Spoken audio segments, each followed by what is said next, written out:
The Design Council's double diamond design process diagram is a great way to frame what any creative does when they work on any commercial job.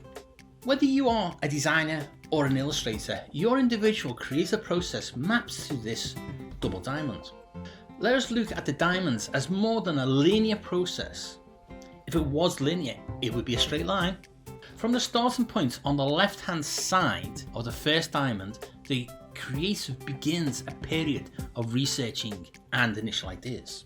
This is a divergent phase as the creative's researching and lateral thinking explodes in all directions. During this phase, the creator can also get valuable insights into their target audience's needs and shared lived experiences. These insights will help the iconic representation with likely familiar qualities to resemble known things.